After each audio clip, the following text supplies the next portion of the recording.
doubt, Secular AZ staff, our legal director, and board of directors will all find ourselves very busy in 2025 and beyond. So today, now that your political giving has probably slowed down, I'm asking each and every one of you to consider becoming a monthly donor today, because without your support, we simply cannot do this very important work. But and part of our important work today is directly related to our guest.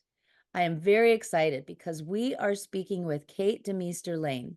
She is here today to discuss why it's so important to share stories that center BIPOC and LGBTQ plus individuals and communities, fight disinformation, and the essential task of providing and protecting access to information that people use to make important decisions.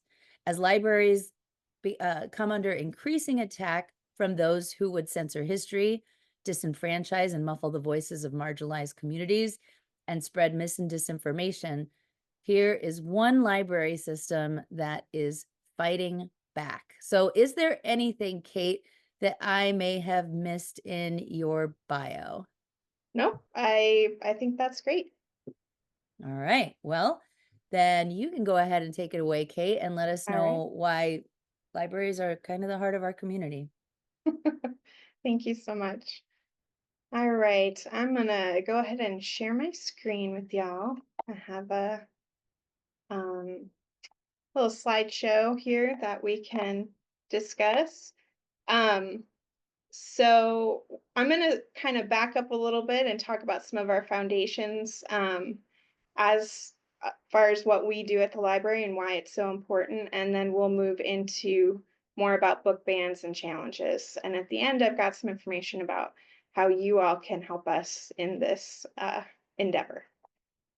So a little bit about me. I've been a librarian for a little over 20 years. At Pima County Public Library, I oversee our collections and all of the processes, we call them technical services, that make all of our books available, all of our materials, not just our books, but everything available to the public. Really, our main goal is preserving access to those materials for everyone in our community. And we also really work hard to ensure that our collections are balanced and represent the wide variety of lived experiences in our community. So it's no exaggeration to say that we really hope every single person can come into the library and find something that is right for them. So at the very foundation of what we're doing is the First Amendment. We're all familiar with our First Amendment rights. It guarantees our right to free speech. And there are very few times when speech is determined to be outside of the protection of the First Amendment. Growing from that, and specifically within the library context, is the idea of the freedom of ideas. And this is a very simple premise that the free circulation of all ideas is important, whether they are false or not. And the hope is that the strongest and best idea will push out the ideas that are inferior. Intellectual freedom is kind of the combination of both of those things, our First Amendment rights and the freedom of ideas. So, and this is the foundation of what we do at the library. It's the right of every individual to both seek and receive information from all points of view without restriction. It provides for free access to all expressions of ideas through which any and all sides of a question, cause, or movement may be explored. And it's so important for us as part of the community, because without this intellectual freedom, people do not have access to the information they need to make up their own minds.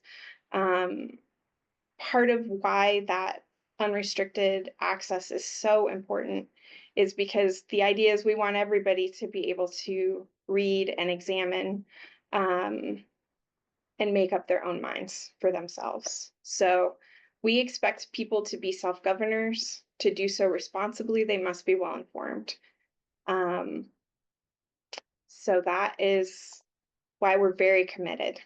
So The American Library Association, the ALA, has done a lot of work around codifying some of these protections as far as public libraries are concerned, and what we understand to be our rights. And so part of why I like to include these, especially lately, is you'll notice that the Library Bill of Rights was first adopted in 1939. There are a lot of concerns that librarians espouse only liberal viewpoints, that we are pushing some sort of agenda, that this is all new, that this is some sort of decline of our ethics or professionalism. But in fact, the work we do and much of the way we do it has been going on for decades. So all the way back to the late 30s in this case. The next one I'm going to show you is 1953. So we really aren't trying to blaze a new trail into defense of these freedoms. We really are holding a professional ethical line that has been established for a very long time. So in the Bill of Rights, here are a few highlighted sections. These are things that are kind of sort of the areas where the rubber meets the road for us. In that first item, materials should not be excluded because of the origin, background, or views of those contributing to their creation. The next item, a person's right to use the library is not denied or abridged because of origin, age, background, or views. For us, where we most often see this be an issue is that age category. Many people, it's all around children and youth access. Many people feel like they want to control the access that other families, children have, and that is not something that the library is on board with at all. So, and our last one, all people, regardless of origin, age, background, or views, possess a right to privacy and confidentiality in their library use. Privacy of your library use is also fundamental. Without it, we see what's known as a chilling effect. People hesitate to access information that they may need if they feel it's controversial and that their use of that information will be tracked. So the ALA also has a freedom to read statement. I've got a link at the end of this presentation that you can check out the thing in full. It's quite a piece of writing. I actually really enjoy it. So the main parts of it, though, are this idea, right, that suppression rests on a distrust of our fellow citizens. We at the library expect our fellow citizens to exercise their critical judgment and select the good and reject the bad. Oh, sorry, guys. So the next item that is that publishers, librarians, and booksellers, we don't need to endorse the content of our materials. Really what is central is the access to the materials.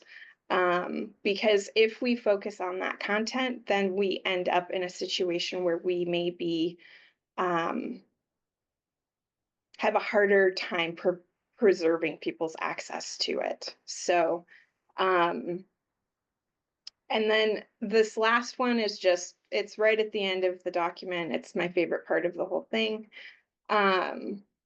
We believe rather that what people read is deeply important, that ideas can be dangerous, but that the suppression of ideas is fatal to a democratic society. So heady stuff, lofty stuff, but it is truly, we've been at it in public libraries for quite a while, and we've not figured out a better way to do this than to simply protect every individual's access by protecting everyone's access on the whole.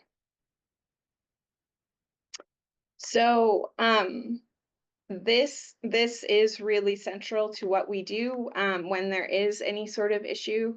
If we get a complaint, we don't defend what might or might not be in the item, but we do talk about the importance of access to materials. Industry standard in public libraries across the country is that books are not pulled from the collection. This is often in contrast to school libraries. We have a different relationship as public libraries.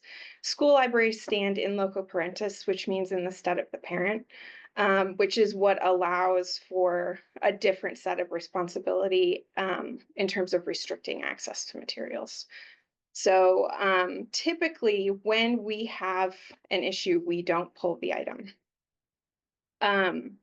And the common wisdom of the profession states that if you're not personally offended by some of the views in your collection, you're not truly representing your whole community.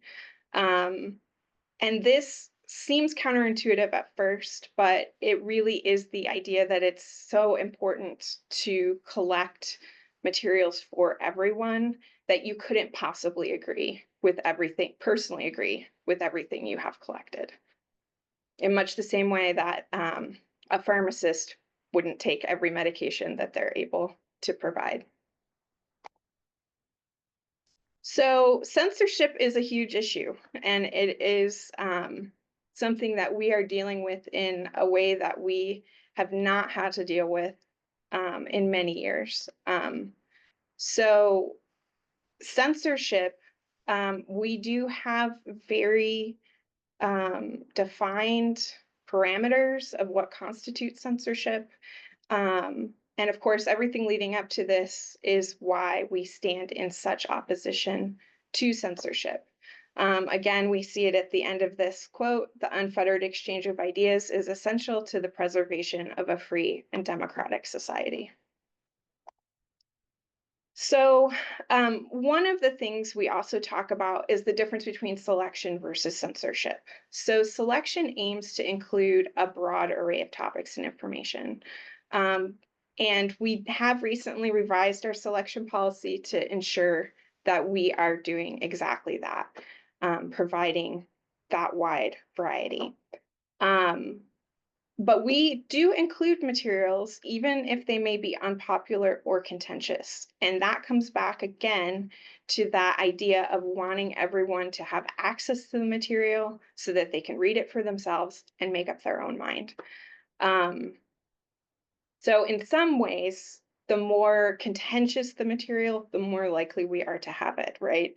Because that means people are interested, they want access, and they want to check it out for themselves. So versus what we consider censorship, which is aiming to exclude items that have already been selected and included, and they are being excluded on the basis of finding them objectionable, not for any other reason. So in our selection guidelines, we recently redid this policy.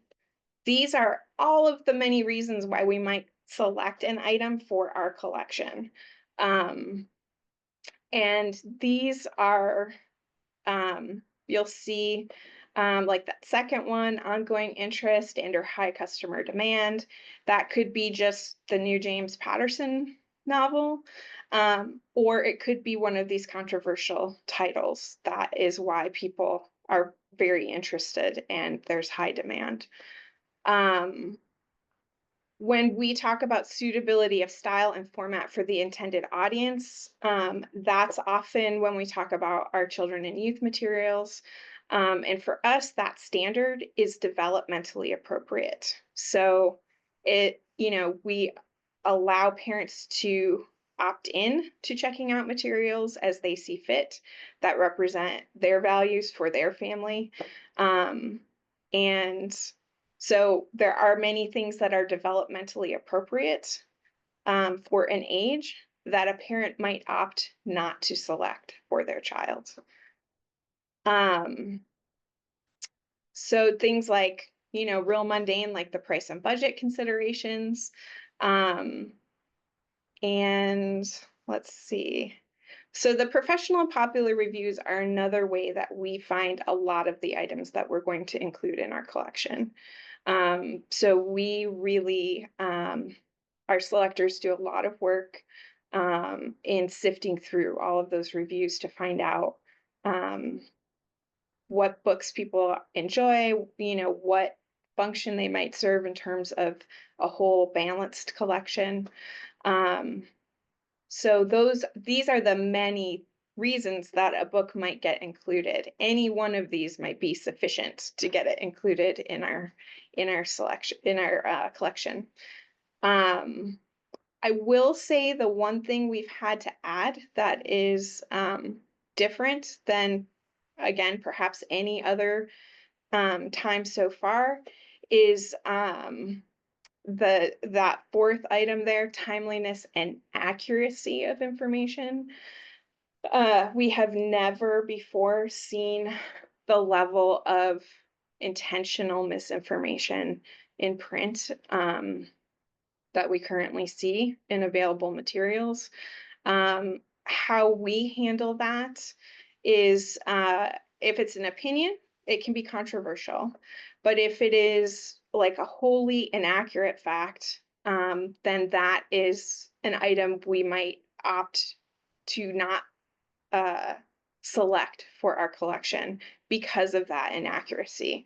So for an example, books that claim COVID doesn't exist are not books we are going to collect. That's factually inaccurate. COVID is a real thing. However, books that might engage in conspiracy theories around where it came from, how it was developed, all of those sorts of stuff, those might be more in line with things we would collect if they met some other criteria here too as well. So we also have a few things that we consider censorship that often we have to engage with the public in educating that these are censorship. So when we get concerns about materials, sometimes folks offer, can't you just label that material with some kind of warning, some kind of sticker that says what it is, so that we don't have to look at it if we don't want to. And we don't do that. That is considered a form of censorship. The only labeling we engage in is genre-based. So we're going to label nonfiction, we're going to label fiction in our different genres, but we're not going to, for example, put an LGBTQ sticker on a book in an attempt to divert interest from it. Another thing we consider censorship is restricting checkout based on the age of the customer. So that would be sometimes folks ask that we don't check out materials, adult materials on kids or youth cards. That is not something we're going to engage in, that kind of limiting of access. That is the parent's responsibility to monitor what their child checks out. And then there's also, in any way limiting the access of a customer to the material in question. So sometimes it's not about the checking out on the card. Sometimes the suggestion is, can't you put whatever the topic is, these books, in a place where children are not allowed? So can't you keep children out of the adult section, for example? And the answer to that is no. That freedom of access is foundational to what we do at the library. So when we do get challenges, we will, on occasion, as we review them, move an item from the children's to the teen collection if we feel it is more developmentally appropriate in the teen area, or from teen to adult. But even so, that does not change who can check out or view the material. So what we call our reconsideration of materials is more commonly known as banning or challenging books. So we have this process in place in order to communicate with people in our community who may have concerns about materials. that they want us to reconsider. And so, how that process works is that our customers complete a form where they detail what they find to be offensive about a particular item of material. It comes to our collection development department. Um, and we have initially first our selector who did all of that research in picking the book in the first place, who's familiar with the reviews, the purpose it serves in our collection. We have them generate the first draft of that response. And then I have a branch manager level librarian who reports to me, and then I'm at the administrative level. We also review that response for accuracy, appropriateness, and then the response is mailed to the customer who submitted the request. When we respond, we're typically giving a shorter version of the education that I've been sharing with you so far today. Really, we're trying to educate folks, if they're parents, about their own rights and responsibilities as parents, and the importance of access for everyone, the importance of representation of everyone at the library. So the last few years have been a little wild in the library world when it comes to book challenges and bans. So in 2021, the ALA documented only 729 book challenges. And in 2022, that number went up to 1,269. Last year, that number was 1,247. So over the course of a single year, roughly a doubling of the number of book challenges. And it has held steady now for 2 years in a row. In May of 2023, the Washington Post reported that only 11 people nationwide were responsible for 60% of those 2021-2022 book challenges. And we've experienced a similar increase, a doubling. We've gone from 4 to 8 about in a year of requests that we reconsider material. So we didn't have a super high number to begin with. So 8 is still very manageable for us. When we redid our collection development policy, one of the things we looked at with this background in mind is that we made some important changes to how our reconsideration of materials works. Really trying to make sure that we are only allowing county residents or cardholders to engage in that process with us.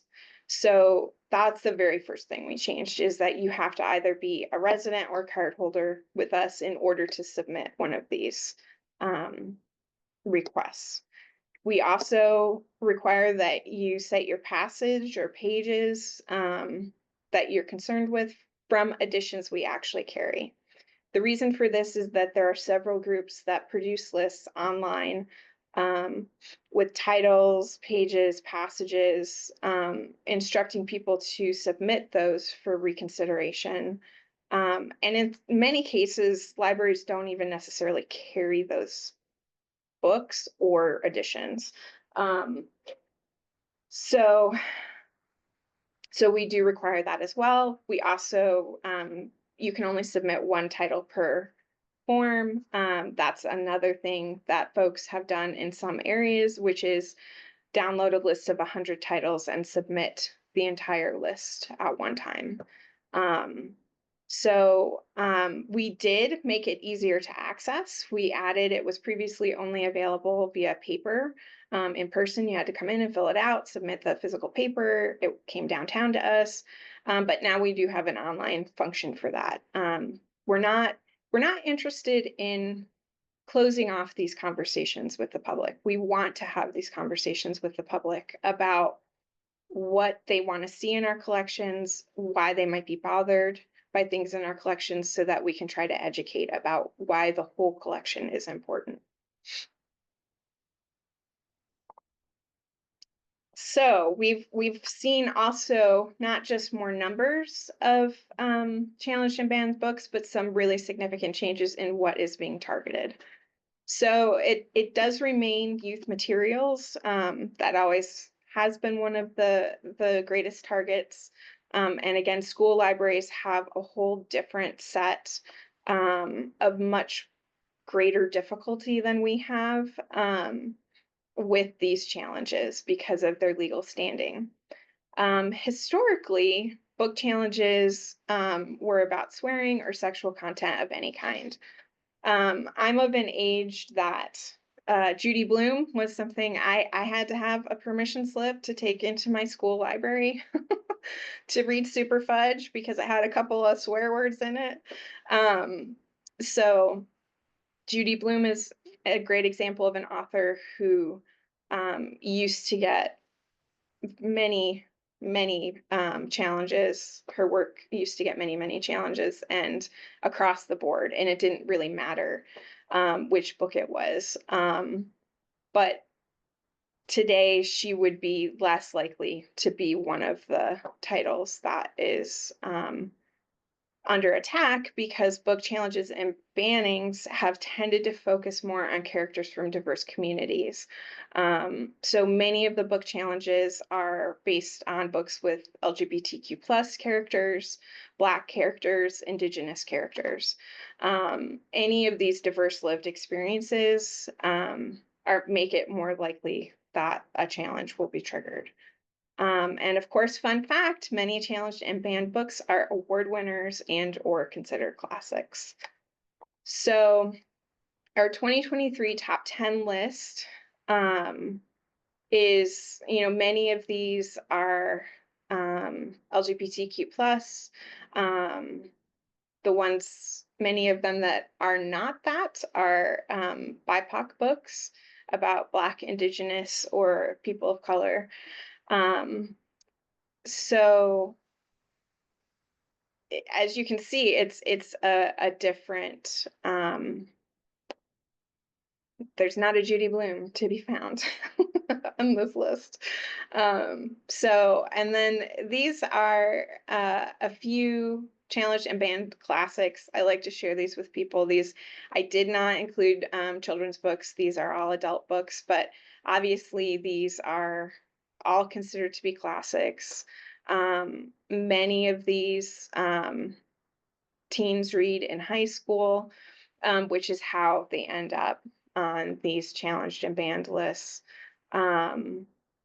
Many of these authors, it's just screen after screen after screen of titles, because it's not just The Grapes of Wrath, for example, by John Steinbeck, it's also Of Mice and Men, many of Ernest Hemingway's titles. So it can be really surprising, some of the things that have landed historically on the banned and challenged lists.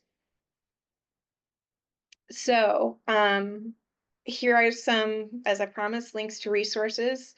You'll find the ALA's website is actually really great. There's a lot of information all throughout the intellectual freedom.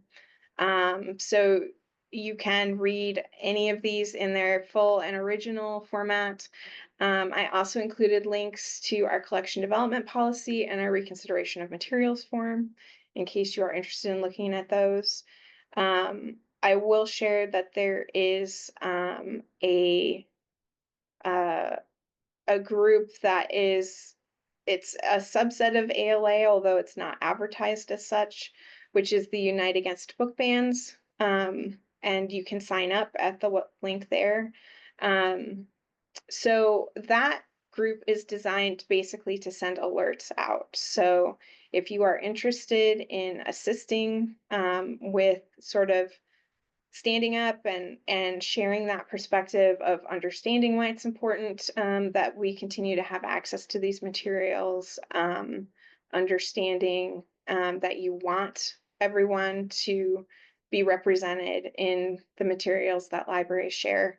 What this would do is you would get a little alert if, for example, something came up on a meeting, like a school board meeting, where they were talking about banning a book in your zip code. You would get that information emailed to you so that you could potentially show up and participate in those conversations in your community about why it's important for you that these things not be banned.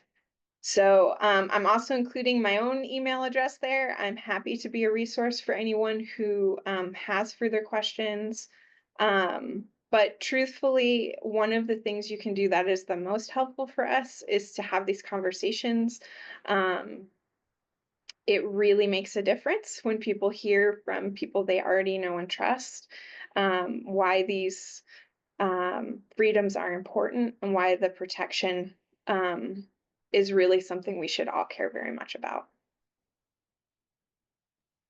Well, thank you so much, Kate. Yeah, you bet.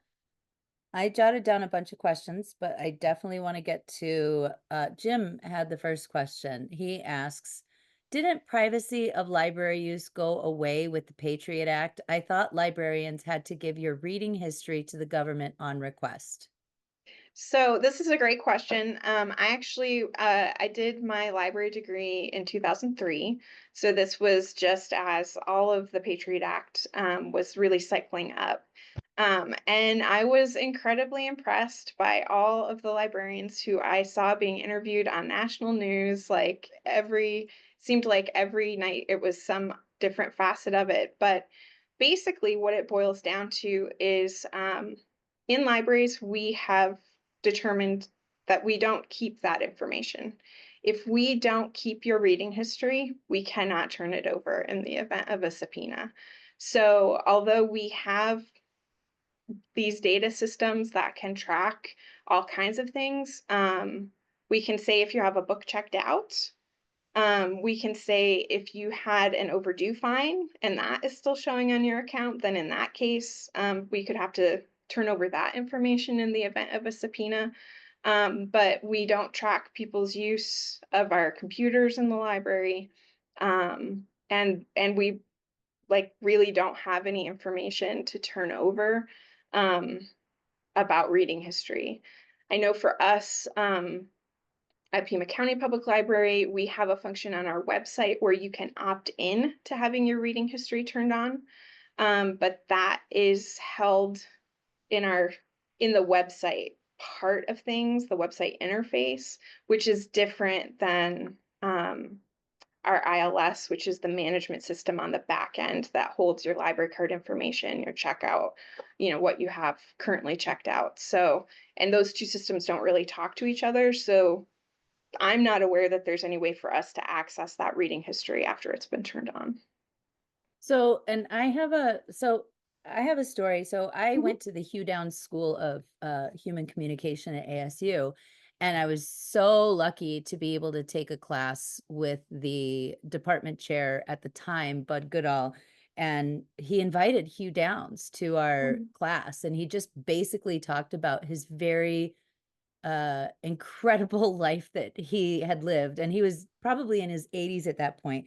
But mhm, the thing that I remember the most about him coming to our classroom was he was a young journalist, back in the 40s, and he got an invitation to go watch the atom bomb be detonated in I think New Mexico somewhere, right? mhm, And so he decided to go to the library and check out a bunch of books about nuclear fission and nuclear fusion and, bomb making and stuff like that. And he said that this is the era of, like, I don't, he said that basically there was a flag, the FBI mhm. flagged him. So, when you say that people can't, access that, like, was that just a different era? Was it because it was wartime?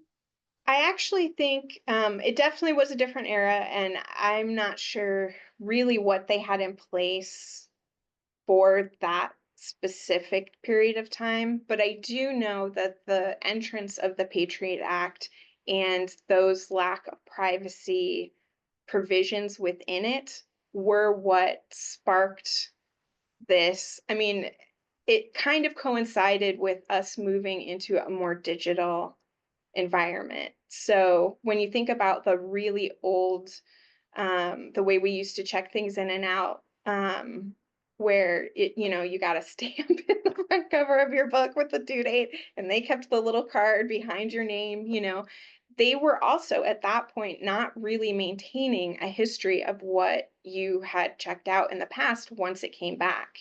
But with the advent of these like digital footprints that we were all leaving, we had to find ways to erase those footprints for our customers so that they didn't have to worry about that sort of stuff.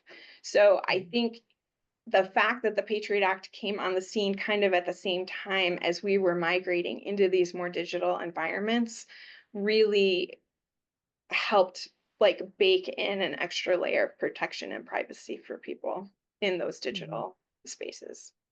Okay. Here's a question coming from the audience today. Phil is Mhm. asking, do you ever receive requests to include books on creationism, intelligent design, and do libraries generally carry such books? Yeah, we do get requests of all different backgrounds, and if it is if it has enough merit to otherwise be included in our collection, we absolutely will do that.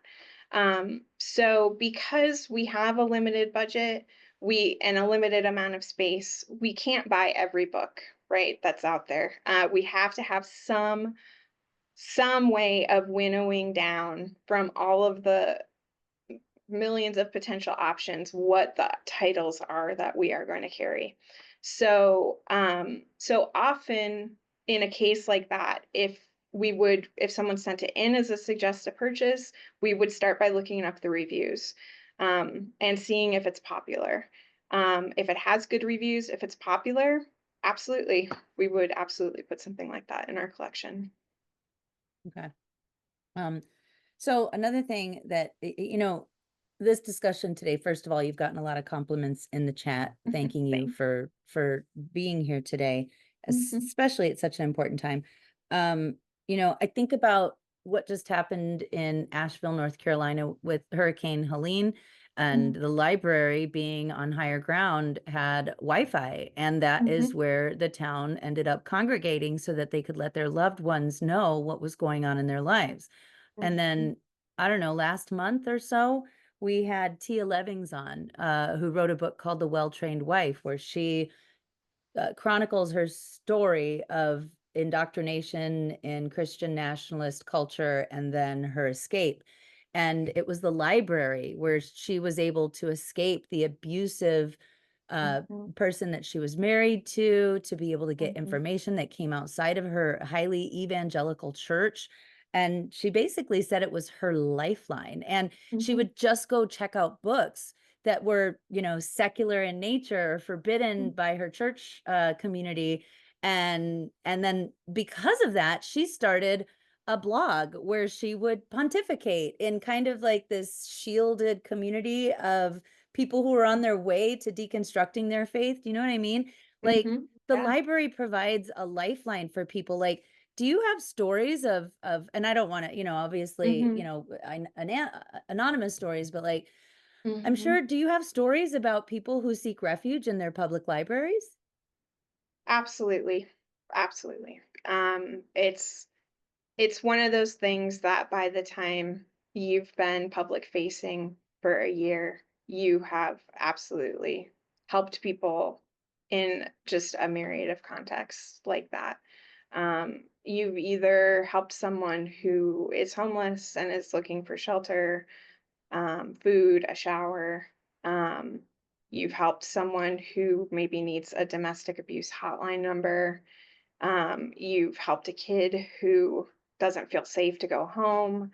It is we are privileged to occupy a very trusted place in our community, and um, and so we do our very best to do right by that.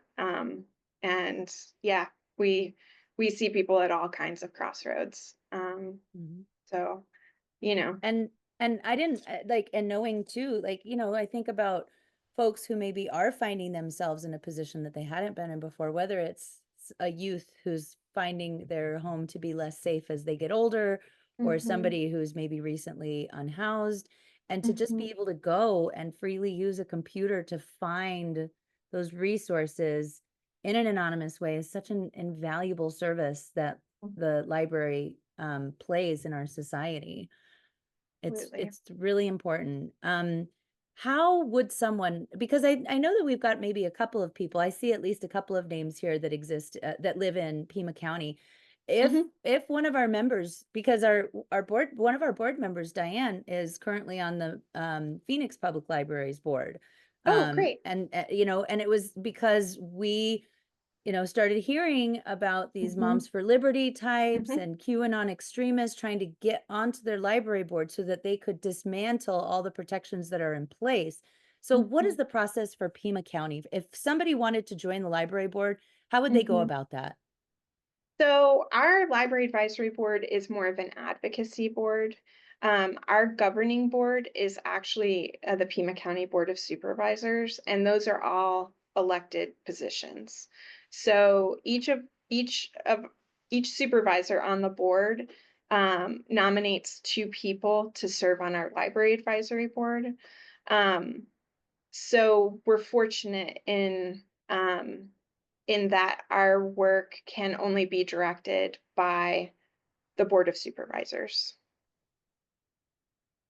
So we don't have the Well, and same I vulnerability to um, infiltration, for lack of a better word, in that uh way.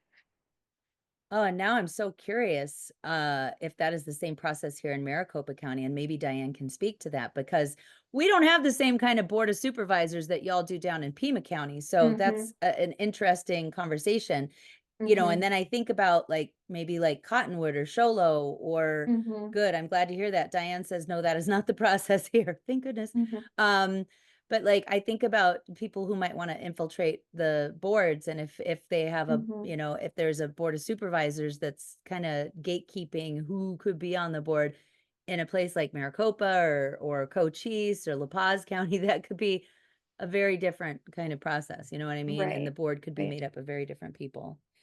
I mean, I I do think that that's a possibility going forward, right? As communities determine where they sit in the spectrum, I think that, libraries often reflect their communities. So I think another way of saying it is that um, if everything was to swing to a direction where that is the community's preference, it would be difficult for a library to withstand that. Mhm. And, you know, we monitor complaints coming from all over the state of Arizona. I'm trying to remember where it was. I always get Prescott and Payson confused because they both begin with a P, but like in one of those communities, there was a big, like, you know, outcry about the books, but theirs is like a library foundation or something like that. It's more of a nonprofit that was set up. Camp Verde. Thank you, Yeah. Diane. And Diane makes a really good point here. She says, in rural areas, please check how you can get on the board and if there are any open seats. So for anybody today who might live in a Camp Verde or Payson or Sholo, take a look, quick Google search, figure out how to get on your board because you better believe that the book banners have already been trying to get on that board. So it's really Mhm. important to, you know, take a stand against censorship and in rural Mhm. communities especially. Um, I'd like to know how much of your time and the Pima County Library's budget um, is spent on these complaints because I know that in Mm. school districts, it is hundreds, if not thousands of hours during a school Mhm. year spent on, you know, public records requests, Mhm. FOIA, like whatever they can Mhm. try to do to disrupt the system. So how has that Mhm. affected your staffing, your time, your bottom line for Mhm. your budget? Yeah. Yeah, we've been very lucky. I would say on average, it's about 10 hours of staff time per request for reconsideration of materials. So if we're getting about 8 a year, that's, about 80 hours worth of staff time, which is, you know, and budget wise, it because to us, we are still in that different position than the schools occupy. And so for us, it is a very valuable opportunity to outreach, to talk with the person who brought the complaint forward. The form itself has a box that's dedicated to, not just what part was offensive to you, but then there's a separate box that asks why was it offensive, right? So that we can really tailor our response. So if somebody's just like, a library should only have books you can learn from, right? Like, that's a different argument that I'm going to make back. Of course, we're here for people's entertainment as well. It is about access, right? That's a cultural need that we all share, to be sharing the same media, right? That's how you stay engaged with conversation in your community. But most often, what those look like is, this is fine for adults, but I don't want a child to accidentally find it at the library. And then that's a different kind of conversation that we have with that person, to really remind them about the rights and responsibilities of the parent, um, that it is not anyone else's right to speak to what your child will read. Yeah, it's and it's funny because I monitor a lot of these school board meetings across the valley and the state, and I know just, based on the number of gray hairs on their head and the wrinkles in their face, that they probably don't even have a child in the district, but somebody Mhm, is telling them that they need to. It's clear that mhm, these older white men have never read The Bluest Eye or The Kite mhm. Runner, but they pick the most salacious part of the Sure. book and read it at board meetings for some kind of weird shock factor, or I don't know. Mhm. I don't know what they're doing with that material later on, but like, it's bizarre to me to see people so concerned about, what other people are doing with their lives. Do you feel like a lot of these, does it seem to you in any way that there is a larger force, an outside force, like, that's giving them maybe talking points, book lists, et cetera? Like, Mhm. is there a concerted effort here where people are being fed information, and now you've been fed the information, go out to your libraries and complain about those books? Yeah, there definitely is a network. We did have a challenge to one item that came in. We opted to respond to it anyway, but it was clearly one of those cut and paste jobs, because it was referencing an edition we don't carry in our collection, right? So the page number of the passage, the offensive passage, didn't line up with the copy of the book that we carry. So that is clearly not someone who discovered that material in our stacks, checked it out, read it, and got offended. That's somebody who was coached on Mhm, how to make that complaint. So, um, mhm. so yeah, absolutely. Um, there is a lot of organizing going on um, around Book this. banning in There's a lot of 2024. legislation. There's a lot of, boilerplate legislation that goes out at the state level, that's most impactful right now for schools, because they are really, because of that responsibility that they have, in loco parentis, they really don't have the same options to refer back to parental responsibility. So. Do you partner, or like, I guess, is there any kind of partnership with the public schools? Because again, those public schools and their libraries and the teachers who teach AP English, or even just, regular English, are under attack. So do you help to partner and maybe counsel with those public schools to help them navigate through this, you know, uh, censorship craze? Um, I think that we would, accept that we have such a different situation. that what works for us, the defense that we rest on really primarily is that parental right and responsibility. And because that's not available to them, um, they have to make their own legal arguments in the way that, functions within that school library setting. Um, I'm not as familiar with like what the levels of school librarianship are throughout the state, but I know that in Tucson we have very few school librarians left. Um, and yeah, and in part, Mhm. it's there have been fewer positions, but it's also been in part because of this level of sort of inability to do your job, right? If you're continually curtailed from what you can offer to students. And and whether you okay, and I don't know, you might not even know the answer to this, but you have to have a degree in library science. Like this is a certified degree. I don't know if school librarians have to go through that, but you have how many years of training to, be oh, sorry, yes, we can definitely go to full screen. Here, I'm gonna stop the share. I'm so sorry. Thank you. Let's stop sharing. How do I do that? I don't know how to do that. Can you stop Yeah. sharing, Kate? Thanks. Let I'm me so see if I sorry. can. All right, much better, thanks. And Okay. thank you, Diane, I appreciate that. Yeah. Um, so yeah, is it just a bachelor's degree or is there a master's degree requirement? It is, it really varies by library system, by environment, by job. So I do have a master's degree. It was a 36 semester hour degree. Um, so on the public library side of things, um, we have all kinds of conversations about the different types of work we do at the library and whether or not that library degree requirement is still the best thing for us as a profession.